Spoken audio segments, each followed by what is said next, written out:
One day, as I was waiting for my grandson John to visit, I heard the sound of a police car outside.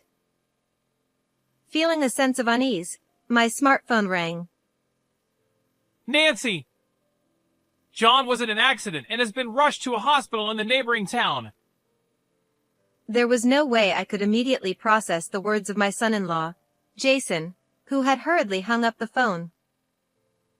Not knowing what else to do, I quickly called a taxi to head to the hospital where John had been taken. Nancy, I'm glad you made it safely. How's John? He's in the operating room now. They told me his life is not in danger. Really? That's a relief.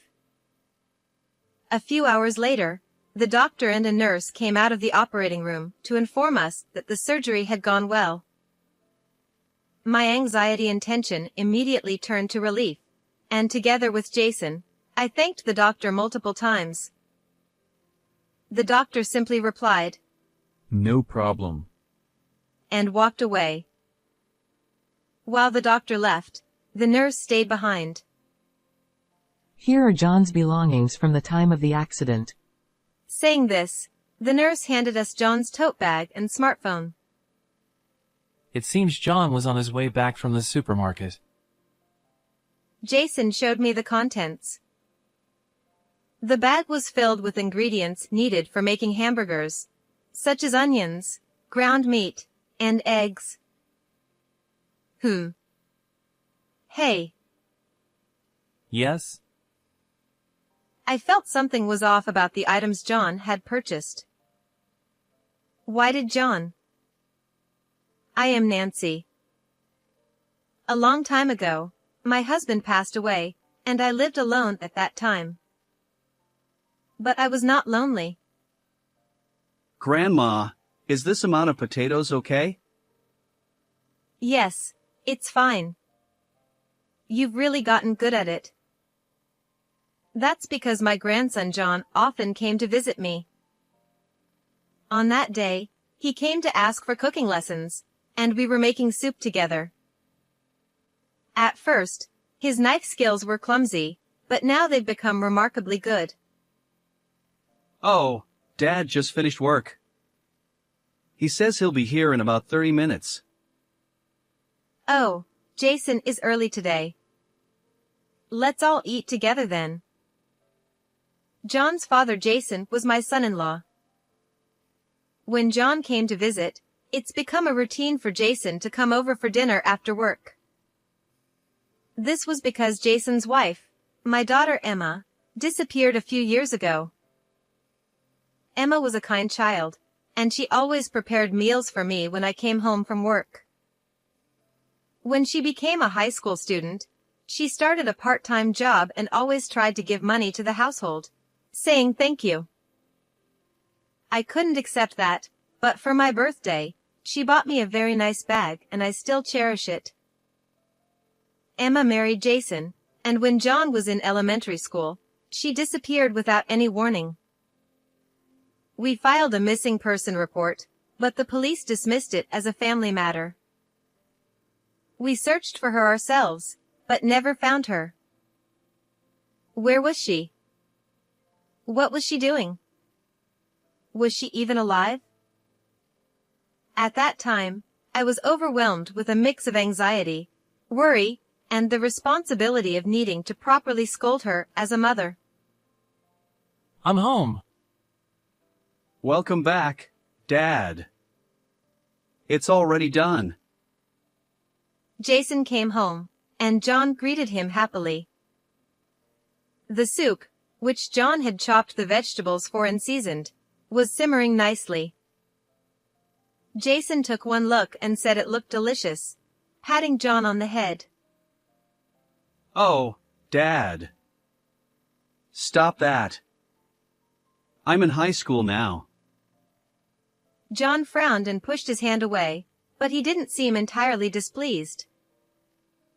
Watching the two of them, I felt a warm smile, but also a bit of guilt. Where could Emma have gone, leaving such treasures behind? Let's eat. Delicious. John had been waiting with an empty stomach, so he couldn't wait for Jason to sit down and started eating first. Seeing him eat so heartily always filled me with a warm feeling. As a growing high schooler, he needed to eat a lot. After Jason sat down, I prayed and began to eat as well. The potatoes were well seasoned, fluffy, and very tasty. To add some color to the table, I also made a salad, though it only had greens since all three of us dislike tomatoes. John, how's school lately? Have you gotten used to high school yet? Yeah. It's normal now. I'm used to commuting, and I have friends, so no problems. Oh, Grandma, let's have Hamburg steak tomorrow. I want Western food. Tomorrow? All right. Don't you want to hang out with your friends? No, studying cooking is more important. John used to visit about once a week, but the visits increased gradually, and he came over almost every day after school at that time. When I asked about club activities, he said he wasn't in any. No matter how many times I asked why, he only said he wanted to study cooking and wouldn't say more. I think he should enjoy his once-in-a-lifetime high school experience more, but this must be John's way of being considerate. Thanks to him, we could eat together as a family and have lively meals, except for one empty seat. One day, John sent a message during the day.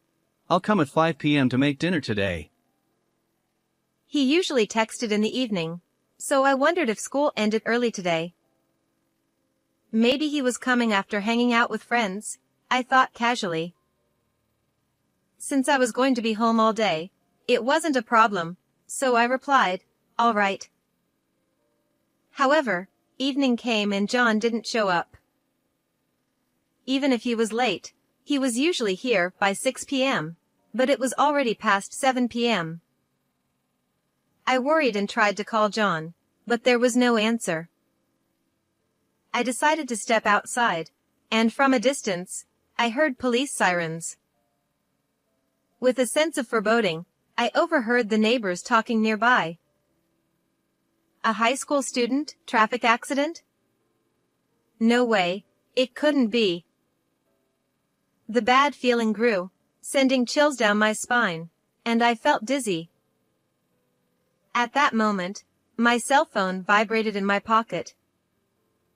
With trembling hands, I looked at the screen. It was a call from Jason. Hello? Nancy! I just heard that John was in an accident and has been rushed to the hospital in the neighboring town. I'm heading there now. I need you to come too. The address is... Jason hurriedly hung up the phone. My legs gave out, and I sat down on the ground. First my husband passed away, then Emma disappeared, and next was John. I was terrified by the thought of losing everyone around me. I wished it had been me in the accident instead of John. Then, I could have reunited with everyone and lived happily with my family. These thoughts kept flooding my mind, and I was horrified by my own thinking. I realized that my heart was reaching its limit. I couldn't bear to lose another loved one. Gathering all my strength, I stood up, called a taxi, and headed to the hospital Jason mentioned. I shut the door on the dark thoughts that had surfaced earlier and prayed solely for John's safety. The journey to the hospital, which should have taken about 10 minutes, felt like hours to me. I quickly walked from the taxi to the waiting room Jason had mentioned. Opening the door, I saw Jason sitting on a chair, sighing and staring at the floor. When he noticed I had entered, he looked up. Nancy, I'm glad you made it safely. Jason said. Yes, but what about John? I asked. He's in the operating room now. They said his life isn't in danger. Jason explained. Really? That's a relief. I sighed in relief and sat down next to Jason. Looking closely, I noticed his suit was wrinkled, showing that he had hurried over here. I'm sorry for calling you over so suddenly. I couldn't bear the wait alone. Jason said. I understand. I couldn't just stay at home doing nothing either. Don't worry about it, I replied. Thank you. He said. I hope the surgery goes well. It was already dark, and the hallway lights were off. The red and surgery lamp glowed eerily, heightening my anxiety. I don't know how much time had passed, but the red light went off when my hands were chilled.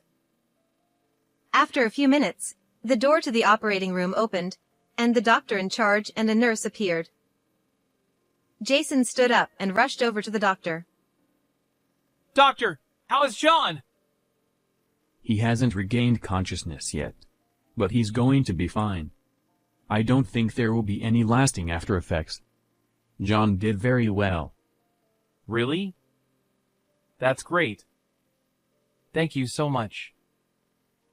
Jason bowed his head. I also stood up and bowed deeply. Oh. No. No need to thank me. He will be hospitalized here until he regains consciousness and recovers to a certain extent. So please prepare his belongings. Yes, understood. Thank you very much. The doctor lightly waved and left the room. His figure was very reassuring, and I felt confident that John would be in good hands from now on. Excuse me, these are the belongings John had with him when he had the accident. The nurse handed John's tote bag and smartphone to Jason, said a quick, I'm going to go. And followed the doctor. It looks like John was on his way back from the supermarket. Jason showed me the contents of the bag with a sad smile. Inside were onions, ground meat, eggs, and other ingredients needed for making Hamburg steak. And on top of everything was a slightly squashed bright red tomato. I noticed something strange. Hey, why did John buy a tomato? We don't use it in Hamburg steak, and none of us can eat it. John, Jason, and I all disliked tomatoes. The only one in the family who could eat tomatoes was Emma. As this question crossed my mind, a notification popped up on John's smartphone. It was a chat notification from a social media app, showing the profile picture of the other person. However, the phone was locked with a password, so we couldn't see the contents. A friend, perhaps? I recognize this photo. Jason seemed to have a sudden realization. Could it be? He tried to unlock the phone. Hey, it's not right to look without permission. Ignoring my words, Jason tapped 0621 in sequence. The phone unlocked. That number is... Emma's birthday. John has been asking a lot about Emma lately. I thought it might be. I tapped on the recent notification to see the content. This park in the picture was Emma's favorite. The three of us used to go there often on weekends. As we scrolled through the chat history, Jason seemed to confirm his suspicion. This person John was chatting with is Emma. No way, it can't be. Jason showed me a decisive conversation. You said you had a son, right? Yes. He's about your age, I think. I'm sorry for hiding it all this time. My name is John. After talking to you so much, I'm sure. You're Emma, my mother, aren't you? John. Is it really you, John? At first, Emma was skeptical, but as she listened to more details, she became convinced. Their conversation grew more and more animated, discussing recent school events, Jason, and me. However, Emma repeatedly insisted that John must not tell us about her. Emma sounded very lively in the conversation, which was reassuring as a parent, but it only deepened the mystery of why she disappeared. This is the latest conversation. Jason operated the screen again and showed me yesterday's and today's conversation. School ends in the morning today, so can I come to your house? Sure, but keep it a secret from everyone. Yay! I'll come over in the early afternoon then. Okay. I'll be waiting. This explained why John bought a tomato. John had been in contact with Emma through social media for some time, had confirmed she was his mother, and was planning to meet her today. He brought a tomato, which was her favorite. Indeed, the place where John had the accident was in the opposite direction from my house. John? It's getting late. What happened? Are you okay? Several messages like this had come since early afternoon today. And the latest notification read, I'm sorry. I suddenly felt unwell and am going to the hospital now. Can we reschedule? This was the end of their conversation today. The news of John's accident and Emma's survival left me feeling both happy and sad, with my emotions in turmoil. According to this profile, it seems Emma lives nearby. Really? Yes. If she went to the hospital today, it might be this one. Indeed, this is the only large hospital around here. Hearing Jason's thoughts, I felt a sudden rush of warmth. I might be able to see my daughter for the first time in years. John would surely be happy too. But first, I needed to confirm the facts with John. I went home, praying for John's recovery and Emma's safety, and fell asleep. For the next few days, we took turns watching over John and searching for Emma's whereabouts. When we asked at the reception desk, they refused to give us any patient information, so we asked around among the hospitalized patients directly. Then, one day, Nancy. Jason came rushing into John's hospital room, out of breath. I found out. Emma is admitted to room 505 in this hospital.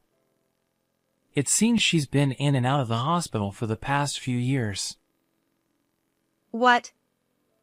Is she sick? I don't know yet. But Jason slowly faced John, who had yet to regain consciousness.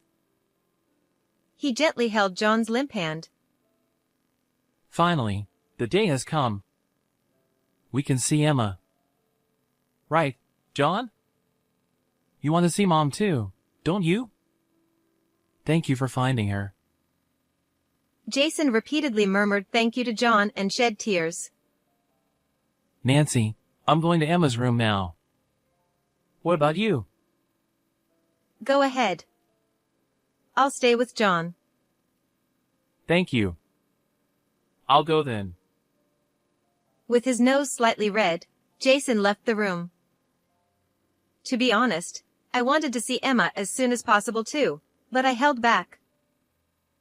After all, Jason had been working so hard for my daughter and had endured so much loneliness. As a mother, I was genuinely happy that someone cared so deeply for her. I shouldn't interfere with their reunion. As I was thinking this and tending to the flowers in John's room, I heard a faint voice. Grandma. I couldn't believe it and turned my gaze to the bed. John's eyes were slightly open. Seeing this, I immediately rushed to his side. John. I'm so glad.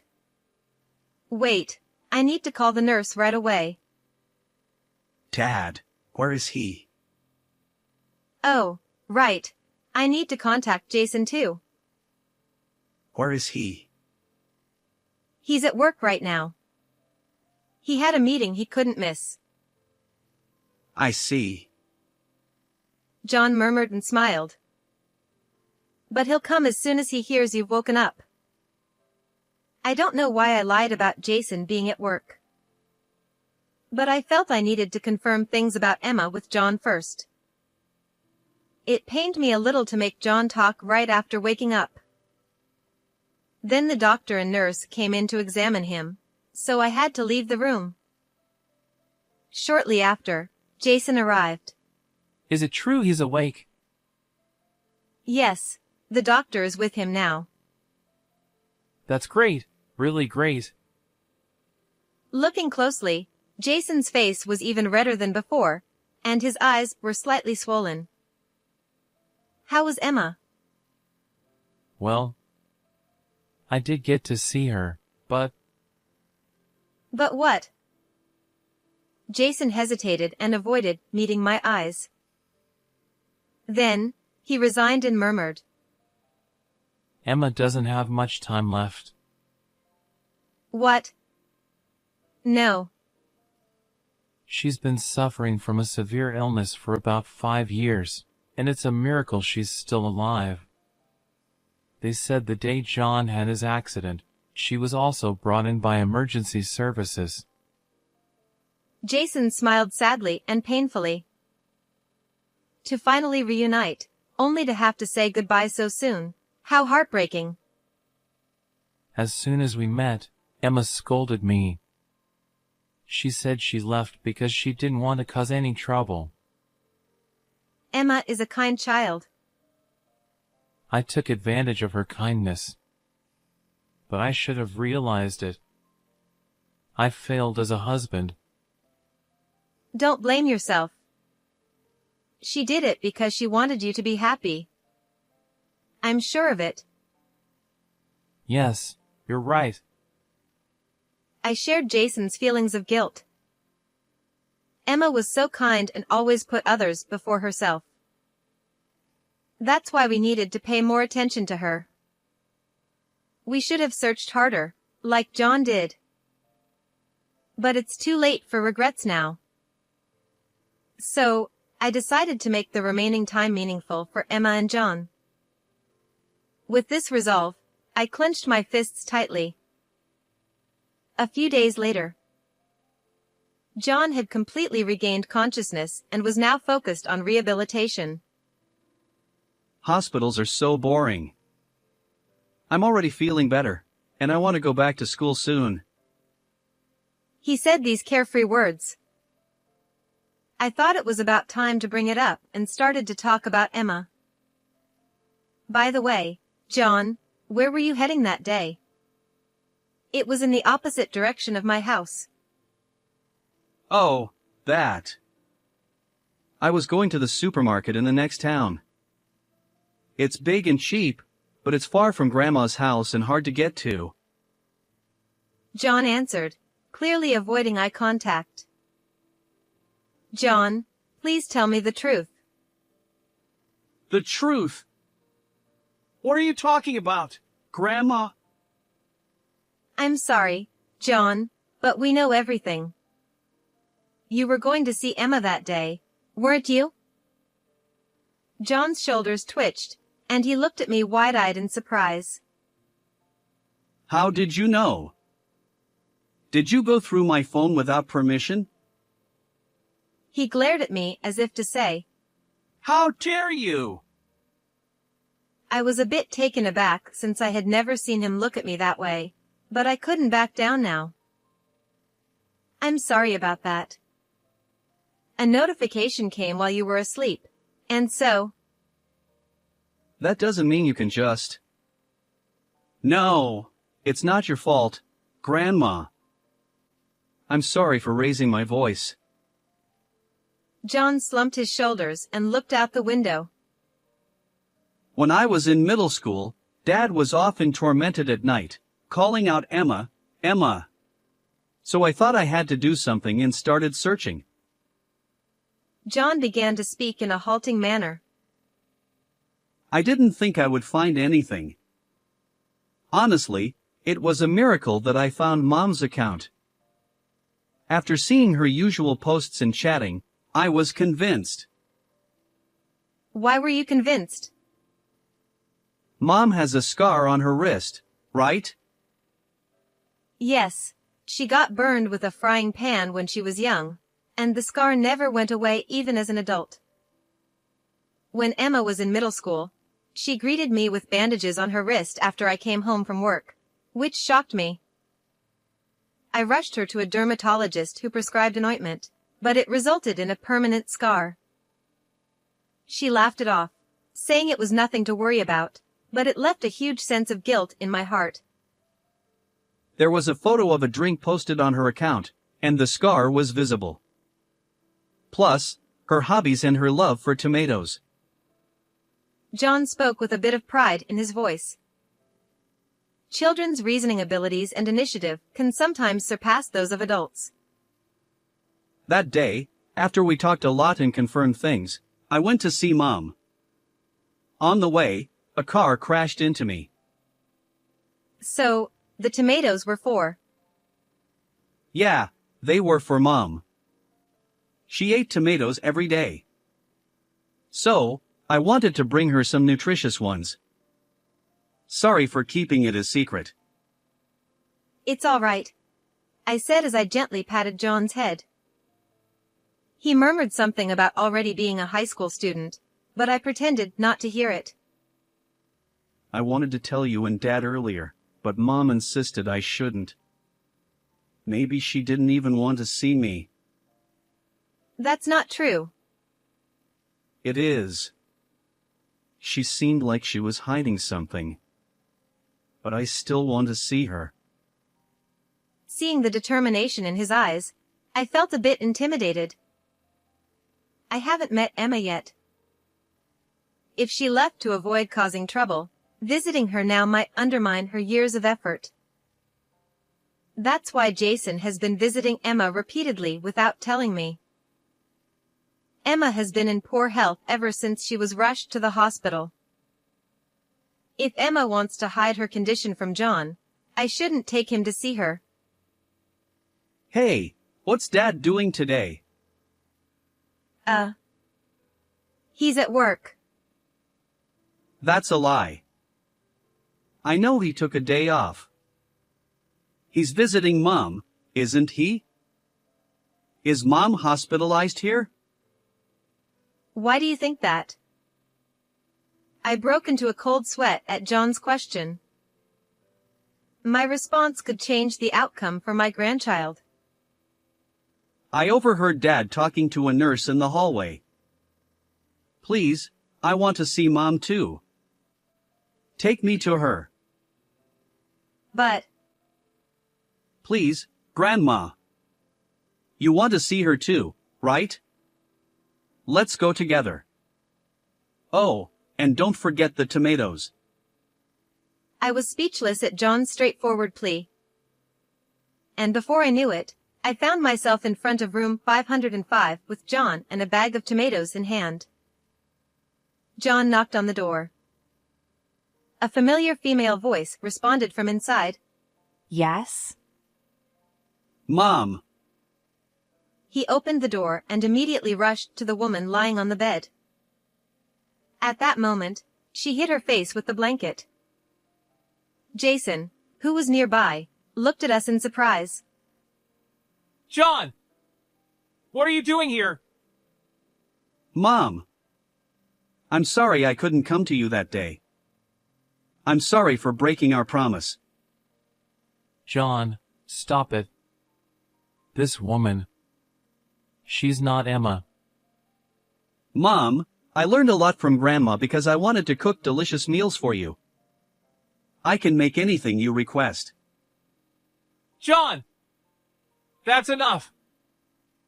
John tried to uncover the blanket while Jason desperately tried to stop him.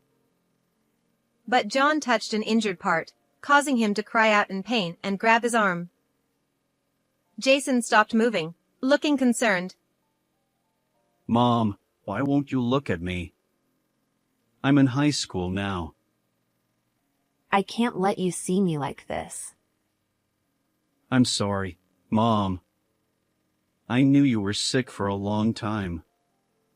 You tried so hard to see me that day, didn't you? You're not a burden. Please. John slowly lifted the blanket. Jason didn't stop him anymore. There she was, undeniably Emma. Although many years had passed, her features hadn't changed. However, she was clearly emaciated, with a poor complexion, and it was obvious she wasn't well. It's been a while, John.